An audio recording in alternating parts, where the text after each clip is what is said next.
И той стана накрая взел златото и дал пушките и пушките не стигнали до фронта. Защото си ги държали болшевиките за тях си.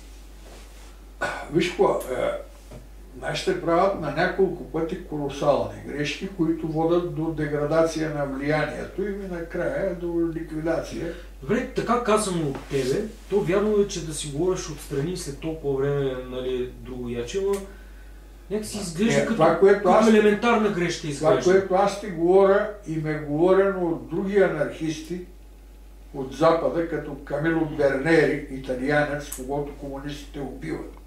Ама съвременници тогава те? Да, участници, те участват доброволци. Те, това, което аз ти казвам, аз не съм го измислил. И тогава пак не са се същисали да направят това? Не са, защото имало и руски анархисти, от приятелите на Махно, които са участвали и които им дават същите съвети. И тия са били такива грандомани, че викат, от хора, които са загубили революцията, ние акъл не щем. Добре, ама... А той е точно обратното. Ти дето са загубили, поне има шанс да си видяли грешките.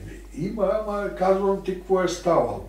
Сега ще прочета нещо, което го приведах за броя, който ще излезе през юни. Ако тук намера... Опа! Чекай да тук не.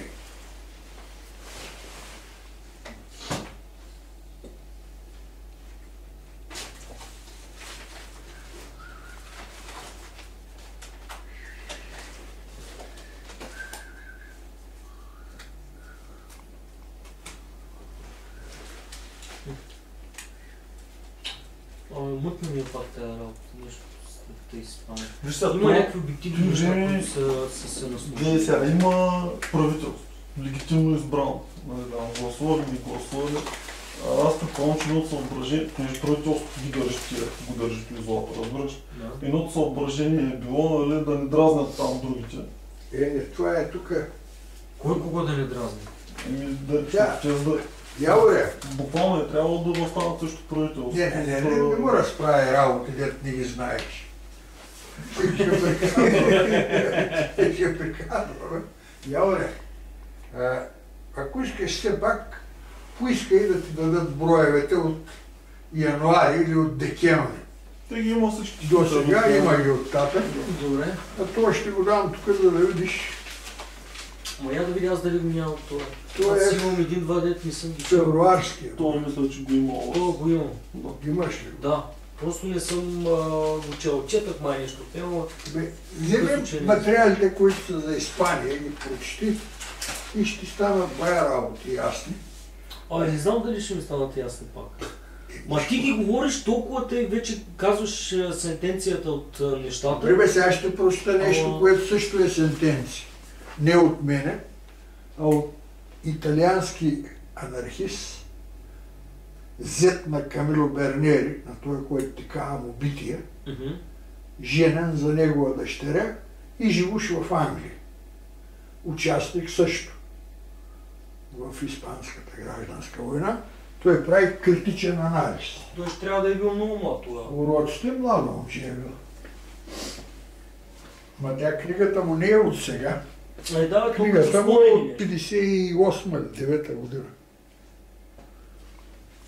И им претърпяла няколко издания.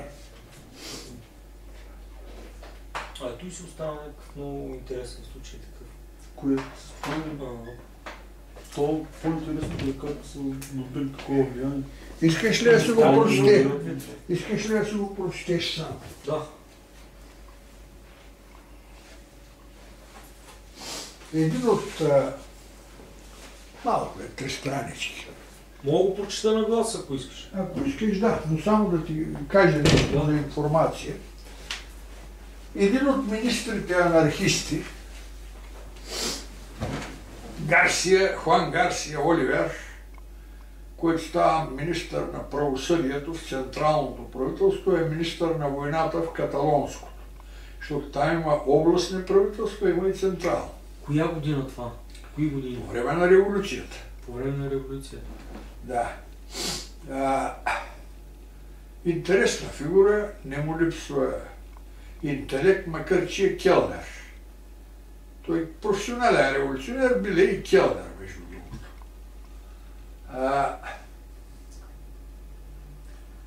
Той казва така, в спомените си, отзвук от революционната епоха са кръстени, но са само на испански издадени, а на френски са преведени 50 страници интервюта с него по повод на книгата. И той казва така: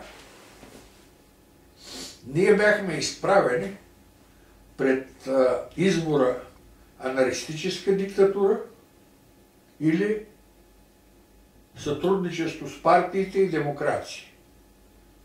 Това е след като Франко прави пуча, нали, се опитва да овладее властта в цяла Испания. Този прави една критика на тая теза и ще видиш как я прави. Какво значи анархистическа диктатура? Ами един вид той казва, че ако ние се обявихме срещу всичките, след като нямаме болшинство в Испания, ще бъдем принудени да установим наша диктатура. И по отношение на комунисти, и на социалисти, и републиканци, и обявявайки наша диктатура, ние да водим войната и срещу тях, и срещу Франко. Не е ли така? Да, то тук има... Нищо не виж го това какво казва. Той ще го чете и ти ще видиш. Искаш ли осветление? Не. Анархистическа диктатура или колаборация и демокрация. Дилемата анархистическа диктатура или колаборация и демокрация съществува само за онези отговорни анархисти от ФАИ и СНТ, които интерпретират погрешно своите функции на делегати, присвоявайки си ролята да ръководят народното движение. Ние няма да обсъждаме тяхния идеен интегритет и кораж като хора и членове от дълги години на Испанското революционно движение, но като шефове, в кавички, не смисъл, в който Дуроти и Аксасо бяха шефове и като ръководители, които със своята мъдрост водиха масите. Те страдаха от амбициите и претенциите да командват, от осторожност и страх, от стихията на неконтролируемите маси, от отдалечаване от тяхните аспирации, от месиански чувства, според които цялата мъдрост и инициатива идват отгоре, които масите само трябва да изпълняват, без да разискват заповедите на тези свръхчовеци. Сантилян, например, иска да ни накара да повярваме, че комитетът на антифашистските милиции, група съставена от представители на всички политически партии, на УХТ, близък до Социалистическата партия Синдикат и СНТ, в която последната имаше болшинство, бе въвел революционен ред в тила, извършил организирането на въоръжените милиции, обучението на специалистите, създал икономическата организация на хранителната индустрия и производството на облекла и обувки, организирал охраната на реда и така нататък и така нататък. Комитетът на милициите, пише той, беше всичко. Трансформиране на мирната индустрия в военна, пропагандата, отношенията с правителството в Мадрид, помощта за всички центрове на борбата. Комитет в него влиза УХТ, а СНТ е влизал ли? СНТ има болшинство в комитет. Болшинство. Да. Експлоатацията но на всички... Сантилян, който е един също от изтъкнатите фигури на ФАЙ, пише, че този комитет е бил вся и все, нали, в всички области, каквото е ставало, той ги е правил, което то оспорва, защото казва, никакъв комитет не мога да направи тия работи, ако революционните маси нямат този стремеж, инстинкт, воля за действие. Никой не мога да направи всичките тия работи, които са изброени. Значи комитетът на милициите, пише той, беше всичко. Трансформиране на мирната индустрия във военна, пропагандата, отношенията с правителството в Мадрид, помощта за всички центрове на борбата, експлоатацията на всички свободни земи, хигиената, бреговата охрана на границите, хиляди най-различни задачи. И така нататък, за да напише. Трябваше да го подсилим и подкрепим, за да изпълни своята мисия по най-комплексния начин, тъй като спасението зависеше от неговата сила. Многоточие. Той оспорва това, нали? Той го цитира, за да се види абсурдността на тезата на един анархист, той е отговорен анархист, който не разбира механизма на революцията и участие на масите и тяхната инициатива и творчество революционно. Не е за очудване, че с подобен менталитет, с какъвто политиците се налагаха на трудовите маси, шефовете на СНТ, ФАИ продължаваха да участват в институциите на държавата, засилвайки я. Бяха ли те напълно слепи, за да не забележат революционната мощ на трудовия народ? Цитат. Или свободен комунизъм, което означава анархистическа диктатура, или демокрация, което значи колаборация. Беше начинът, по който Гарсия Оливер и най-отговорните деятели интерпретираха основния въпрос в момента. Ние ще бъдем по-смели от Пейрац, който пише: ние няма да изследваме точността на това мнение. Никой от чуждестранните анархисти, които критикуваха линията следвана от СНТ-ФАИ, никога не е твърдял, че испанските революционери трябва да наложат със сила социалната революция на населението. Приемайки, че времената не бяха озряли за една толкова голяма социална трансформация, ние задаваме въпроса: беше ли сътрудничеството с политическите партии единствената алтернатива, когато всеки път, когато тези партии имаха властта, преследваха СНТ-ФАИ? Ако случаят беше такъв, тогава защо СНТ-ФАИ никога не бяха сътрудничили с тях в предишните битки, когато вероятността да установят свободния комунизъм беше много по-малко, отколкото на 19 юли? Вече чуваме отговора. Цитат. Защото този път Испания се бореше срещу интернационалния фашизъм и ние трябваше да спечелим войната преди да установим социалната революция. А за да спечелим войната, трябваше да се сътрудничим всички опозиционни партии, които са против Франко. Край на цитата. Тази теза според нас съдържа две фундаментални грешки, признати в последствие от повечето шефове на СНТ-ФАИ, грешки, за които няма извинение, защото това не бяха грешки в оценката на съотношението на силите, а пълно изоставяне на принципите на СНТ. Първата, че въоръжената борба против фашизма или срещу всяка друга форма на реакцията може да бъде водена с по-голям успех при съхраняването на държавната система, подчиняйки всичко останало на победата, включително и трансформацията на икономическата и социална структура на страната. Втората, че бе възможно честното и искрено сътрудничество с политическите партии, т.е. тяхните политически лидери, в един период, в който реалното управление беше в ръцете на две работнически организации, а те бяха изхвърлени от събитията зад борда. Например, още от началото беше повече от ясно, че сталинистите, които бяха една нищожна по численост партия в Испания и които не съществуваха в Каталония, ще използват примирието, предложено им чрез сътрудничеството, за да се инфилтрират в редовете на социалистическата партия благодарение на политическите съюзи и играйки със страха на политиците да изгубят своята хегемония следствие заплахата, която представляваше неизбежната социална революция. В името на тази цел сталинистите изоставиха от самото начало всякакви революционни искания и се декларираха защитници на демокрацията. Трябва да напомним, че главната грешка беше извършена още в първите дни на борбата, когато един зле въоръжен народ спря грижливо подготвената военна операция, водена от една добре екипирана и тренирана армия, на която никой, включая отговорните членове на СНТ, не смееха да си помислят, че е възможно да се окаже съпротива.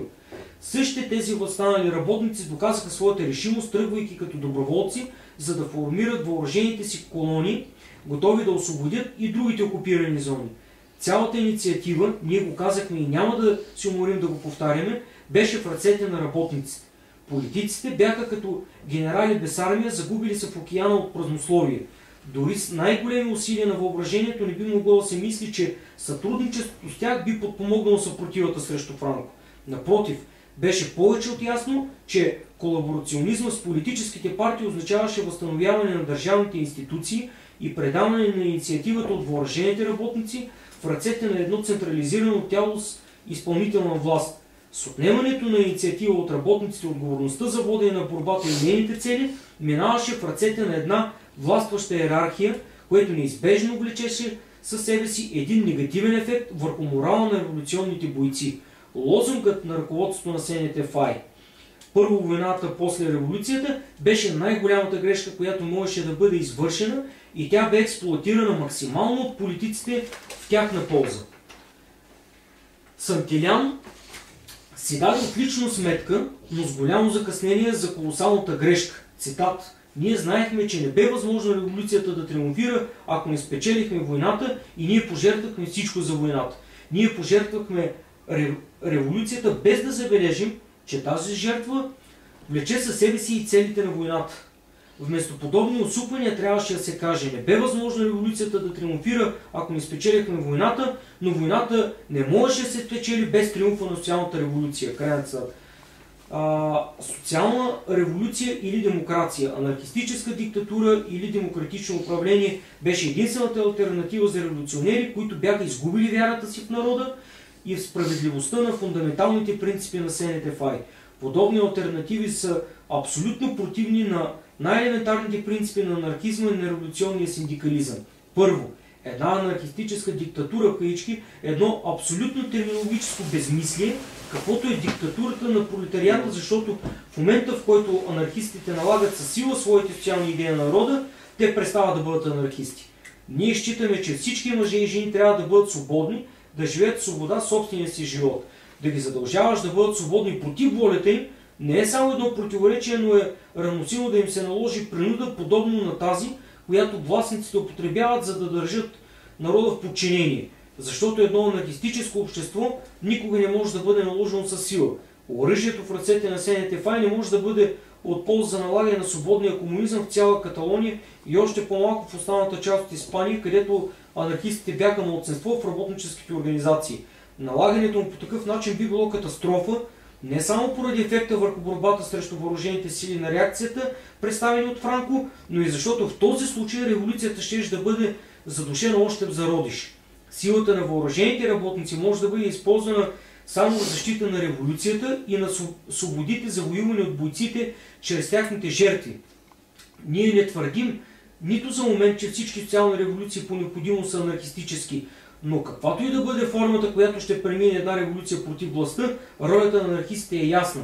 Тя е да подбуждат народа да премахне капиталистическата собственост и институциите, чрез които собствениците упражняват своята власт посредством експлоатацията на мнозинството от едно малцинство.